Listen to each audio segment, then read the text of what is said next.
Bonjour et bienvenue dans ce nouvel épisode de la série consacrée à l'éditeur de documents de Proeco. Donc nous abordons ici le troisième épisode dans lequel je vais vous parler de l'insertion du logo dans un document, comment ajouter une couche RTF et comment venir ajouter des données dans un texte qui est généré via cette couche RTF.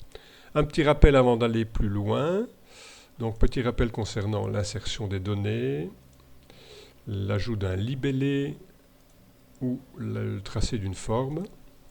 Comment également agencer, organiser les éléments qui ont été insérés. Et comment mettre en forme le texte qui se trouve à l'intérieur de ces éléments. Donc voilà, déjà toute une série d'outils dont on dispose. Voilà, nous pouvons maintenant aborder le vif du sujet. Voilà, donc je suis ici dans un document vierge. Cette fois-ci, j'ai sélectionné un élève. Je vais venir rapidement insérer quelques éléments. Je vais mettre le nom de l'école, la rue de l'école et le code postal et la localité. Je vais fusionner le code postal avec la localité. Donc je sélectionne les deux éléments, paf, je les fusionne. Je vais également aligner le tout à gauche, oups, voilà, allez, voilà. J'aligne tout à gauche, et si je veux que mon écartement soit équitable entre les différents éléments, je peux venir cliquer sur ce bouton, ce qui me permet d'avoir un écart égal entre les différents, donc les trois éléments que je viens d'insérer. Je vais également donc insérer le logo de l'école, donc je reclique sur mon dièse, je viens dans le thème 98 divers et je prends ici le logo document que je viens insérer dans mon document. Pour le redimensionner si besoin est, vous avez les poignées de coin qui sont disponibles, et pour que le redimensionnement se fasse de manière proportionnelle, on appuie sur la touche majuscule tout en faisant le redimensionnement. Voilà, par exemple, et je repositionne alors mon logo là où je veux qu'il soit. Donc ce logo, vous l'intégrez via Proeco, ça veut dire qu'il est au départ renseigné dans Proeco. Alors si ce n'est pas le cas chez vous, comment aller intégrer un logo dans Proeco? Je vais vous faire une petite parenthèse pour vous le montrer tout de suite. Donc quand vous êtes dans Proeco, vous allez dans le menu Autres, Organisation de l'école, Renseignement école. Et là, avec ces deux boutons, vous pouvez aller sélectionner une image qui sera le logo de votre école. Je pense qu'il faut que ce soit un fichier en JPEG. Je ne pense pas que Proeco accepte les fichiers PNG pour les images. Donc vous cliquez sur ces deux boutons et vous allez chercher l'image de votre logo là où il se trouve pour l'intégrer dans Proeco. Donc voilà, je referme la parenthèse et je reviens à mon document dans lequel je vais venir intégrer une couche RTF. Pour intégrer une couche RTF, je vais dans le menu Insertion, je clique sur Texte RTF et je clique sur mon document et j'ai une fenêtre qui s'ouvre. C'est une forme de petit traitement texte basique et donc il me permet d'éditer du texte par cette voie-là. Donc je vais taper un petit texte. Je vais mettre à l'attention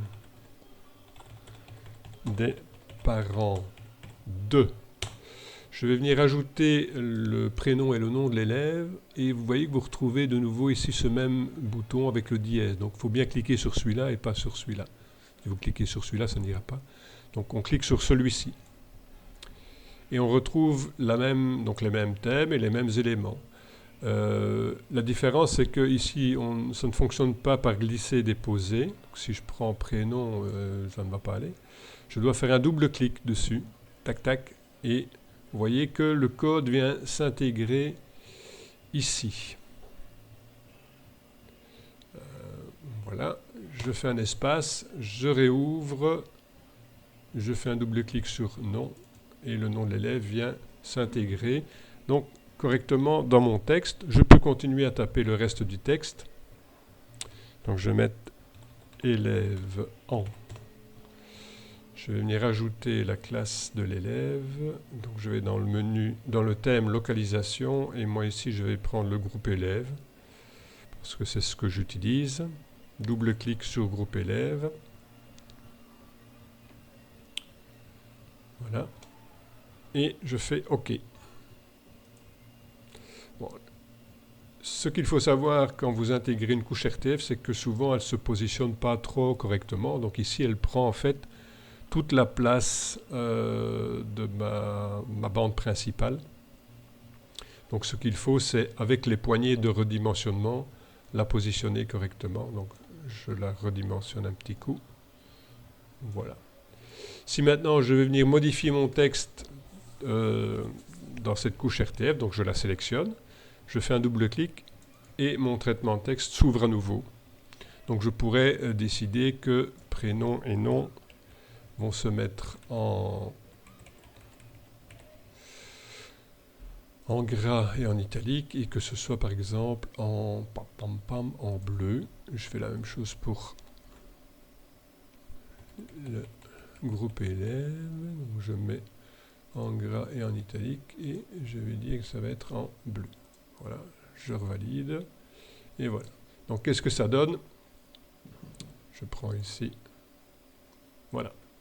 Donc ceci, c'est bien quand on doit faire du mailing, par exemple, et qu'on doit intégrer comme ça des éléments vraiment dans un texte suivi. C'est pas mal utile.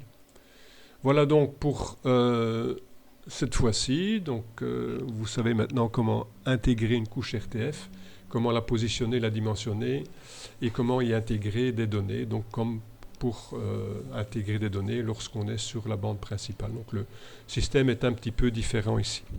Voilà, à bientôt pour la suite des aventures, et je vous dis donc au revoir, ciao.